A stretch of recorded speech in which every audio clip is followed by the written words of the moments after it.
Choisir un camp. Chapitre 13. Victoire. Walter, 28 avril 1945. Depuis des semaines, nous sommes suspendus aux nouvelles qui tombent chaque jour sur l'avancée des Alliés. Louise s'intéresse particulièrement au sort des prisonniers, qu'ils soient des pays alliés, dont bien sûr les Français, mais aussi du sort des prisonniers allemands. Mais je sais qu'elle recherche des informations plus précises sur les déportés. Elle m'en parle quelquefois, mais n'insiste pas, tant elle a peur de me blesser. Je voudrais lui dire qu'elle n'a pas à prendre des pincettes et que je suis capable d'entendre la vérité sur ce qui s'est passé dans les camps. Il y a bien longtemps que j'ai fait le lien entre les théories raciales et eugénistes du Reich avec les quelques informations glanées çà et là, quand j'avais croisé la route d'officiers SS. J'avais vite fait des recoupements. Bien entendu, je ne connaissais pas tout, loin s'en faut. Mais ce qui avait paru dans l'Aurore en août et septembre l'année dernière avait confirmé mes soupçons. Alors que la une des journaux parle longuement des victoires alliées, de petits encarts évoquent les libérations de camps. Le jour où les Français avaient libéré Royan, désormais en ruine, pendant que les blindés s'enfonçaient au cœur de l'Allemagne, les Anglais de Montgomery vers Brême et Hambourg, les Américains vers l'Elbe et la Saale, ainsi que dans la Ruhr, le retour des libérés de Buchenwald avait été annoncé. Dans ce camp, les Alliés avaient trouvé des milliers d'hommes, dont un quart de Français, qui, avec leurs camarades d'infortune, avaient lutté contre leurs geôliers, capturant un général SS et 200 de ses sbires. Le jour où j'avais déclaré la naissance de Heidi, les troupes soviétiques étaient proches de Prague et de Vienne, et les armées de Hodge et Patton avaient déclenché l'assaut contre ma ville, Leipzig. J'avais frémi en lisant que mes compatriotes avaient l'intention d'en faire un nouveau Stalingrad. Heureusement, j'avais mis ma mère à l'abri. Patch et les gars de la 7e armée US, dont je dépends désormais, puisque le 21e hôpital général y est rattaché, étaient dans Nuremberg et allaient foncer vers le reste de la Bavière.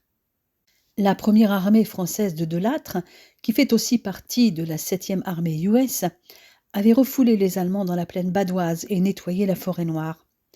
Elle approchait de Freiburg am Breisgau et de Stuttgart. L'effondrement de la Wehrmacht n'était déjà plus qu'une question de jours, même s'il y avait encore des poches de résistance farouches. Le 20 avril, les fronts de l'Est et de l'Ouest étaient à une dizaine de kilomètres l'un de l'autre. Les deux mâchoires de l'étau étaient proches de se refermer. Ce jour-là, il avait été question du suicide du bourgmestre de Leipzig, après avoir empoisonné sa femme et sa fille. Ils avaient été retrouvés reposant calmement dans des fauteuils, le maire et sa femme arborant leurs insignes nazis, et leur fille le brassard de la jeunesse hitlérienne. Son adjoint s'était également suicidé. Combien d'autres allaient encore faire de même tant ils étaient fanatisés? Louise avait été horrifiée par ces actes. Je lui avais alors signalé que ce n'était vraisemblablement que le début d'une vague de suicides de civils, de responsables gouvernementaux et de militaires. Devant son air d'incompréhension, je lui avais expliqué les différentes raisons qui pouvaient pousser certains Allemands à mettre fin à leur jour. Il y avait d'abord la propagande nazie qui avait suscité des craintes parmi certaines couches de la population à propos de l'invasion militaire par les troupes soviétiques et les alliés occidentaux, notamment avec le mythe du bolchevique sanguinaire, mangeur d'enfants et violeur de femmes, alimenté sans relâche par la propagande du Reich. Ensuite, d'autres s'étaient suicidés parce qu'ils savaient ce qui allait arriver après la défaite, puisque les Alliés avaient clairement signifié, lors de la déclaration de Moscou en 1943, que tous ceux considérés comme criminels de guerre seraient jugés et condamnés. De nombreux responsables du parti et des militaires étaient donc conscients qu'ils seraient probablement condamnés pour leurs convictions politiques et leur rôle pendant la guerre. Le moyen le plus couramment utilisé étaient les capsules de cyanure, mais aussi la pendaison, les armes à feu. Quand j'avais appris le 23 que Delattre avait atteint le lac de Constance, j'étais sur des charbons ardents. Bien sûr, pour la plupart des gens, la bataille au cœur de Berlin semblait plus importante et occupait tous les esprits qui voyaient l'étape décisive vers la capitulation du régime hitlérien. Je ne pouvais leur donner tort, mais ce qui se passait dans la région de Constance me préoccupait bien plus, pour des raisons personnelles. Les Français avaient atteint Überlingen à 40 km d'Öningen, mais il m'était toujours impossible de donner ou recevoir des nouvelles. Le lendemain, Patch, Patton et Delattre fonçaient sur Munich, et leur but était certainement d'atteindre le nid d'aigle de Hitler à Berchtesgaden. Patton visait aussi la Tchécoslovaquie. J'étais sûre, en tout cas, que désormais, les troupes françaises étaient là où ma mère vivait. Peut-être parviendrais-je à avoir des nouvelles par l'état-major. Il me tardait de connaître le sort réservé à la population. En revanche, les informations abondaient sur ce qui se passait à Berlin, que l'armée rouge conquérait rue par rue, maison par maison. La ville était encerclée depuis la jonction des troupes de Koniev et Yukov.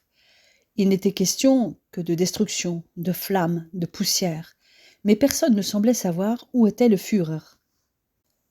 Les Français, eux, se réjouissaient de l'entrée de l'armée de Delattre dans Ulm, 140 ans après Napoléon. S'ils savaient que Hitler lui-même était un fervent admirateur de l'empereur. En moi-même, je pensais qu'il n'avait toutefois pas su tirer des leçons de l'échec de la grande armée napoléonienne, comme en Russie. Il allait certainement finir comme son idole. Lorsque j'en avais fait part à Louise, cela l'avait fait rire. Napoléon aussi était un dictateur, et tous les dictateurs finissent mal selon elle, mais après avoir fait beaucoup de dégâts. Je lui avais rétorqué que Hitler avait certainement battu des records. S'en était suivi un débat sur l'impact qu'avait eu Napoléon en France. Parmi les aspects positifs, j'avais pointé la mise en place d'une administration compétente, l'instauration du Code civil et la création des lycées et de l'université, la création de la Banque de France, le développement des infrastructures routières, fluviales et portuaires. Louise avait finalement abondé dans ce sens du bien fondé des réformes administratives et de la modernisation de l'État à cette époque. Elle avait même admis que la signature du Concordat en 1801 avait permis de mettre fin aux antagonismes religieux et rétablir la paix sociale. Napoléon avait su ménager la chèvre et le chou avec ce traité, permettant la reconnaissance du catholicisme comme religion majoritaire en France, tout en maintenant la séparation des églises et de l'État. Louise a toujours l'art et la manière de m'apprendre de nouvelles expressions, comme ménager la chèvre et le chou. Elle m'avait aussi pointé l'autoritarisme du régime impérial, la restriction des libertés politiques et l'effet néfaste des guerres napoléoniennes qui, si elles avaient conféré un prestige immense à l'empereur, avaient surtout coûté cher en vies humaines et en ressources financières. À cela, je lui avais rétorqué très sérieusement que ces guerres avaient aussi fait progresser la médecine et la chirurgie du fait de l'expérience acquise lors des campagnes militaires. Les médecins avaient pu observer et interpréter des faits concrets, objectifs, résultant de l'examen clinique, de la physiologie et de l'anatomie pathologique. Je lui avais évoqué de grands médecins, inventeurs de la médecine clinique, basée sur l'examen du malade, l'analyse des symptômes et l'autopsie, comme Corvisart, Bichat, Laennec et d'autres. Coste et Desgenette, par exemple, s'étaient illustrés pendant l'épopée napoléonienne. Le premier s'était imposé comme hygiéniste et épidémiologiste aux armées, devenant le promoteur de la variolisation. Le second, médecin-chef de la Grande Armée, également un partisan de la variolisation, s'était inoculé la fièvre bubonique avec le pus d'un malade convalescent pour démontrer le rôle protecteur et prophylactique de la transmission à un sujet sain d'une maladie mortelle à son déclin. J'étais heureux d'épater ma chérie en lui parlant ainsi, d'Antoine Parmentier et d'Antoine Fay, deux grands pharmaciens militaires qui avaient fait avancer les sciences médicales à cette époque. Le nom de Parmentier, nutritionniste, était surtout lié à l'amélioration de l'alimentation humaine, puisqu'il avait étudié la partie nutritive des végétaux, notamment de la pomme de terre, et le remplacement du sucre de canne par des produits indigènes dont la betterave. Louise ignorait qu'il avait mis au point le biscuit de mer et amélioré le pain du soldat. Fay était aussi un éminent botaniste de réputation mondiale, auteur de la première pharmacopée. J'avais beaucoup insisté sur l'histoire du service de santé militaire pendant le Premier Empire, qui avait à la fois suscité admiration et déception. Tous les officiers de santé, chirurgiens et médecins, n'avaient jamais cessé de se surpasser pour sauver blessés et malades dans des conditions et des situations souvent effroyables, se dévouant parfois jusqu'au sacrifice suprême. Des chirurgiens de grande valeur avaient réussi des opérations à la technique et à la rapidité stupéfiantes. Des médecins inspirés avaient pressenti l'importance capitale des règles d'hygiène et des mesures épidémiologiques pour protéger les troupes en campagne contre les grandes épidémies. Mais tous avaient été méconnus et mal jugés par Napoléon et le commandement, bien que tous aient essayé sans répit, par la voix de leurs confrères les plus influents, d'imposer des mesures nouvelles pour l'organisation du service de santé militaire et pour la création d'un corps de santé les intégrant pleinement aux officiers de la Grande Armée. En dépit de tous les obstacles, de toutes les insuffisances et de toutes les vicissitudes, chirurgiens, médecins et pharmaciens militaires avaient rendu à l'armée près de 40% des blessés soignés, ce qui reflétait bien leurs efforts, leur technique, leur abnégation, et aurait dû susciter l'admiration. Malheureusement, l'administration impériale, pourtant si efficace en bien des domaines, n'avait pas su donner à ces hommes dévoués les moyens de réaliser ce qu'ils souhaitaient prouver à tout prix, la conservation des hommes. Napoléon n'avait pas su les apprécier, mais surtout n'avait pas su comprendre l'importance de leur rôle, d'abord dans l'intérêt de l'armée, mais aussi et surtout pour l'avenir des sciences médicales et par conséquent pour celui de l'homme en général. Napoléon, génial et inspiré dans des domaines comme ceux du droit, des institutions, de l'administration, n'avait pas été intéressé par les progrès de la médecine qui n'avaient pas retenu son attention. J'avais conclu, en arguant que Hitler avait cela en commun avec Napoléon. Le régime nazi ne portait pas aux sciences fondamentales un grand intérêt, sauf si les recherches étaient en rapport avec l'idéologie nationale-socialiste ou pouvaient avoir des applications militaires ou économiques concrètes. En janvier 1933, au moment où Hitler avait été nommé chancelier du Reich, la science allemande dominait le monde, la chimie notamment, avec un grand nombre de prix Nobel. Et pour faire de bonnes études dans le domaine scientifique, il fallait effectuer une partie de ces études en Allemagne, ou du moins avoir une connaissance de la langue allemande pour profiter du nombre important de publications scientifiques. L'arrivée du NSDAP au pouvoir avait porté un certain coup à la science allemande, en partie en raison de la montée en puissance des États-Unis, mais surtout de l'épuration ethnique ou politique du corps scientifique allemand. Les lois anti-juives en particulier avaient privé le régime de talents, faisant baisser les effectifs au sein de tous les corps de scientifiques, particulièrement en mathématiques. Louise m'avait alors demandé, d'un air taquin, sur quelle île les Alliés pourraient exiler Hitler et sa clique. Nous avions fini par rouler l'un sur l'autre dans notre lit, mais en restant relativement sages. Il était encore un peu tôt pour refaire l'amour après la naissance de Heidi. Les nouvelles du 27 avril avaient fait l'effet d'une bombe. Brême, Stettin, Brno, Ratisbonne étaient tombés. La première armée française avait enlevé Constance et Patch n'était plus qu'à 36 km de Munich. Mais les gros titres incitaient surtout sur l'insurrection générale en Italie du Nord, où les partisans étaient maîtres de Milan, Turin et Gênes, et sur la capture de Mussolini par des patriotes italiens dans la ville de Paglianza, sur la rive occidentale du lac Majeur. Autre information importante, Göring avait demandé à être relevé de ses fonctions de commandement de la Luftwaffe, ce qui avait été accepté par Hitler, qui était donc toujours au pouvoir. Quelques lignes avaient encore plus attiré mon attention et je les avais montrées à Louise. Elles insistaient sur l'acharnement de l'Allemagne à défendre le régime qu'elle avait choisi et sur son rôle dans le déclin de l'Europe. Elles mettaient cependant en exergue la subordination de la dite Europe aux deux grandes puissances mondiales qu'étaient devenues l'URSS et les États-Unis. C'était une évidence, et pour le moment, nous ne pouvions encore concevoir la France et la Grande-Bretagne collaborant avec l'Allemagne future pour promouvoir une politique européenne entre l'Amérique et les Soviets. Ce que le journaliste notait comme inconcevable, ce n'était pas que la France, l'Empire britannique et le Reich ne pourraient venir rejoindre la Hollande, la Belgique, l'Espagne et l'Italie, mais que l'Allemagne n'admette l'Europe que dominée par elle. Il ajoutait que si l'Europe occidentale voulait être dans le monde non plus la première, mais une partenaire à droits égaux, elle devait non seulement détruire la machine de guerre allemande, mais encore veiller à ce que l'Allemagne, limitée à ses nouvelles frontières, ne soit plus jamais en mesure de perturber la vie internationale. Ce que nous retenons, Louise et moi, c'est que l'Allemagne pourra encore avoir une place en Europe aux côtés de la France et de la Grande-Bretagne, mais à certaines conditions qui demandaient à être éclaircies. Le 28 avril, nous apprenons que l'Allemagne est coupée en deux, puisque les troupes russes et américaines ont fait leur jonction à Torgau. Les soviétiques détiennent les 3/4 de la capitale du Reich, qui fait face à une débandade de ses responsables. Après Göring, c'est Dönitz qui a démissionné, comme des ministres et le chef de la chancellerie.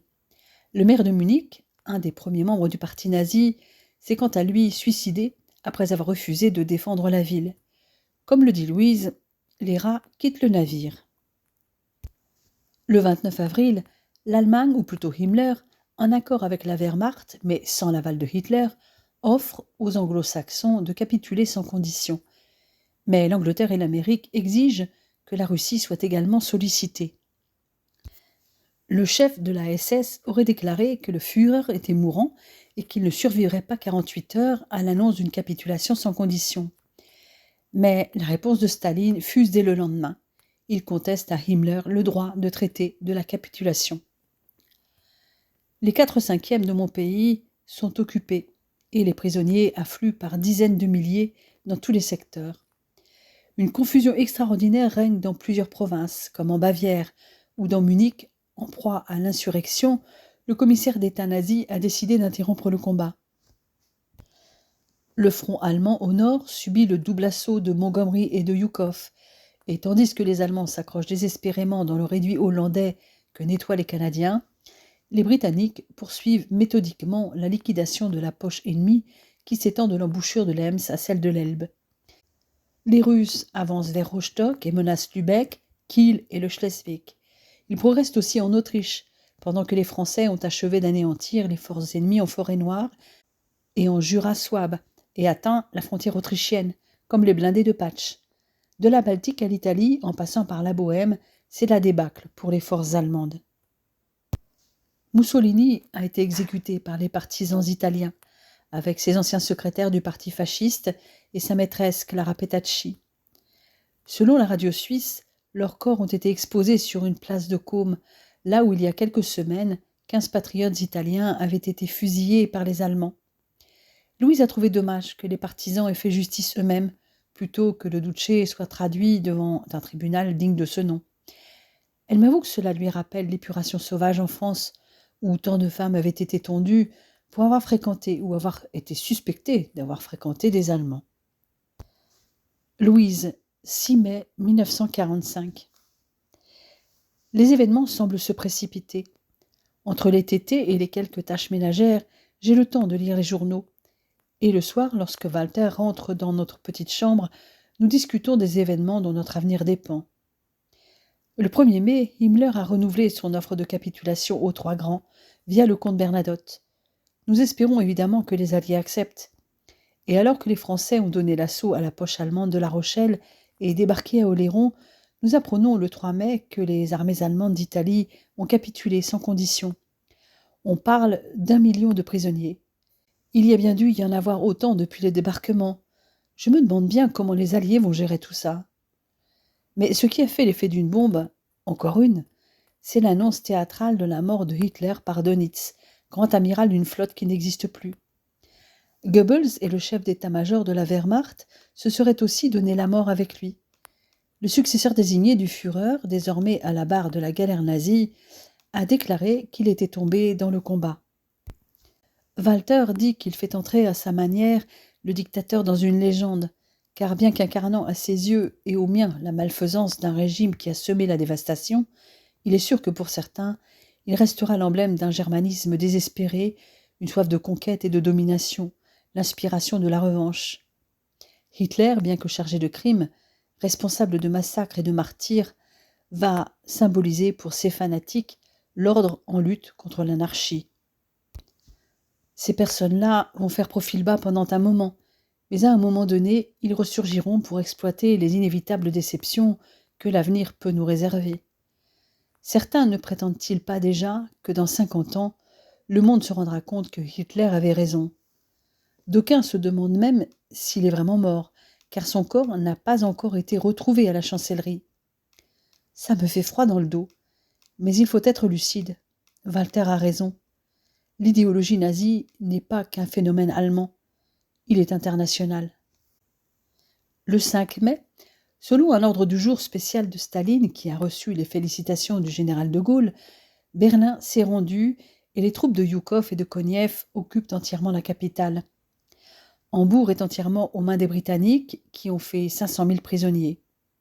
Au nord, les forces russes et anglaises ont fait leur jonction de Wittenberg à la Baltique et, livrées à elles-mêmes, les armées allemandes du nord ont capitulé. La Hollande et le Danemark connaissent enfin la joie de la libération à leur tour. Au sud, l'armée de Delattre continue à progresser dans le Tyrol et a atteint le Liechtenstein. Alors que les avant-gardes de Patch s'approchent d'Innsbruck, sa 7e armée s'est emparée de Berchtesgaden et de Salzbourg, et Patton poursuit sa marche vers Prague. La Wehrmacht livre au sud ses derniers combats, et ses forces de Bohême-Moravie négocient leur reddition. Cela se confirme le 6 mai, avec la capitulation du groupe d'armées allemandes G, qui couvrait le front de Linz à la frontière suisse, en rase campagne, entre les mains du général de Vers. La reddition des forces de Norvège n'est plus qu'une question d'heure. En clair, la proclamation de la fin des hostilités paraît imminente. Walter imagine que son pays va devoir payer, et les journaux se font déjà l'écho des exigences de la Commission des Affaires étrangères de l'Assemblée consultative. L'Allemagne devra livrer ses réserves de vivres, céder le matériel ferroviaire, fluvial et maritime correspondant à la remise en état des transports français, livrer des matières premières, entre autres, le charbon, l'essence, le caoutchouc, restituer du matériel industriel, livrer du matériel agricole et du cheptel, et fournir un coefficient de main-d'œuvre industrielle et agricole. Je me demande bien comment un pays exsangue, autant que l'est le mien, va pouvoir satisfaire ses obligations. Bref, il y a de bonnes nouvelles et de moins bonnes. Avec Walter, nous attendons surtout chaque jour d'en savoir plus sur les possibilités de communication entre la France et l'Allemagne. Mais pour l'instant, rien ne se profile. Je n'ai pas seulement consulté les avancées des armées alliées dans la presse. Je me suis beaucoup intéressée aux quelques récits et témoignages de déportés libérés des camps nazis, susceptibles de lever le voile sur ce qui s'y est passé réellement. Tous ces camps étaient dirigés par des SS. Et pour la Française que je suis, ces 2 initiales me font penser immédiatement à ceux qui ont massacré les habitants de Radour-sur-Glane, pendu des gens à Tulle et bien d'autres. De nouveaux noms se sont ajoutés à ces derniers, qui resteront liés à des actes infâmes comme à Schirmeck, Buchenwald, Bergen-Belsen, Auschwitz et bien d'autres, qu'il sera sans doute difficile d'oublier. D'ailleurs, je pense qu'au contraire, il ne faut pas oublier. Les évoquer me fait frissonner d'horreur. Les journalistes qui ont osé écrire sur le sujet m'ont aidé à comprendre pourquoi peu d'entre eux le faisaient. Simplement pour ne pas créer d'angoisse dans le cœur des mères, des pères, des enfants de ceux qui ont disparu dans ces endroits sinistres. Pourtant, il faut bien que la vérité éclate, si on veut éviter que de telles atrocités se reproduisent un jour. À Buchenwald, non loin de Weimar, il est question de 100 000 hommes, des Israélites allemands, des Russes, des Polonais, des Français, des Belges, etc., tous coupables de résistance. Pendant des années, on y avait tué, torturé, brûlé des êtres sans défense.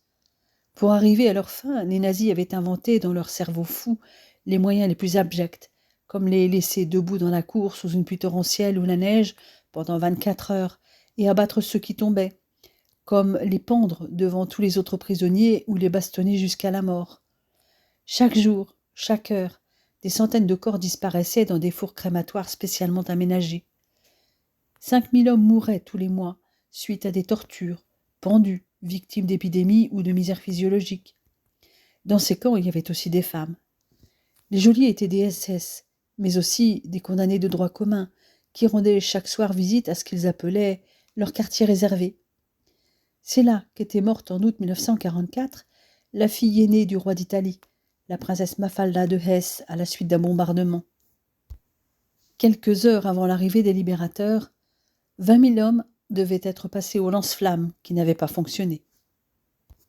Pendant des mois et des mois, les détenus avaient souffert, le corps meurtri, leur esprit vacillant face aux souvenirs des horreurs vécues.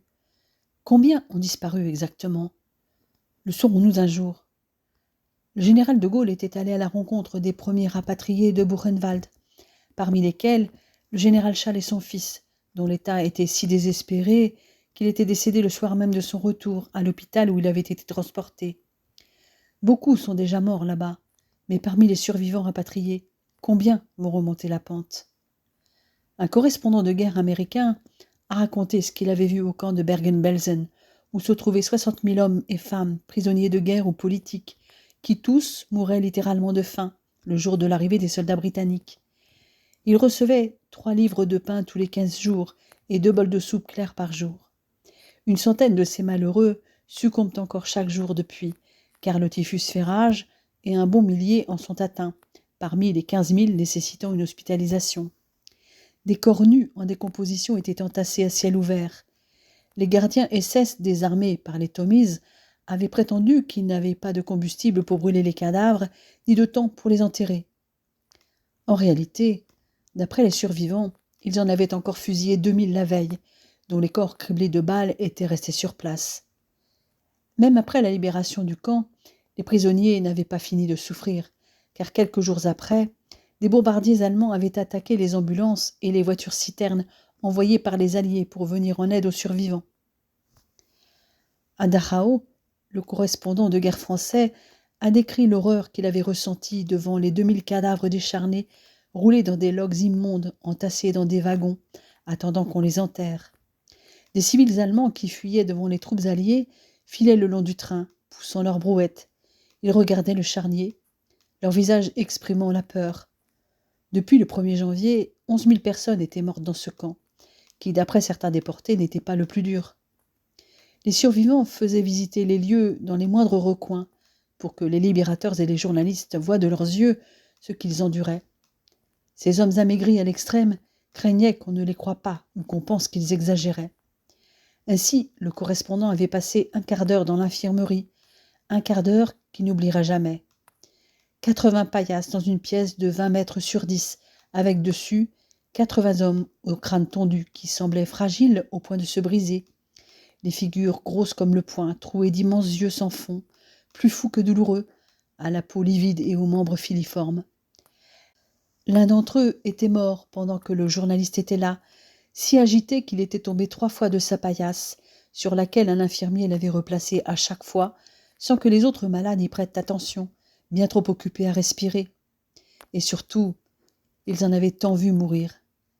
Le reporter avait aussi vu la chambre à gaz et les fours crématoires installés dans un bâtiment en briques en dehors des barbelés. Au-dessus de la porte était écrit « douche », afin que les victimes ne fassent pas d'histoire pour y entrer. Et l'illusion continuait à l'intérieur. Le gaz arrivait par des pommes d'arrosoir fixées au plafond. Un imposte vitré dans le mur permettait au technicien qui manœuvrait les robinets de vérifier le résultat de son travail. Dans la salle voisine, 3 fours, puis à gauche et à droite de cette salle, les soutes. Dans 2 autres grandes pièces, près de 1500 cadavres étaient empilés en 2 tas, qui montaient jusqu'au plafond, en vrac, inextricablement mêlés. Sur le ventre d'un des cadavres, aligné au bas de la pile pour la maintenir, il y avait une cervelle entière, sortie d'on ne sait quel crâne. Il y avait à Dachau des SS, et cet endroit était leur lieu de travail. Ils venaient là tous les jours, et ils en fournaient. S'ils ne le faisaient pas eux-mêmes, ils devaient le faire par d'autres, c'est-à-dire les prisonniers. En tout cas, ils ne peuvent pas dire qu'ils n'étaient pas au courant. S'il en est un qui souhaite révéler ce qui se passait dans les camps, c'est Eisenhower, qui a demandé au général Marshall, chef d'état-major général de l'armée américaine, d'inviter 12 membres du Congrès américain et autant de directeurs de journaux à visiter le camp de Buchenwald, afin qu'ils puissent se rendre compte personnellement de ce qu'était ce sinistre lieu. Pourtant, aucune photo n'est publiée dans les journaux. Cependant, un ministre britannique a annoncé que les camps de Buchenwald et Belsen ne seraient pas détruits, mais conservés comme témoignage concret des atrocités nazies. J'ose espérer que ce sera le cas d'autres camps.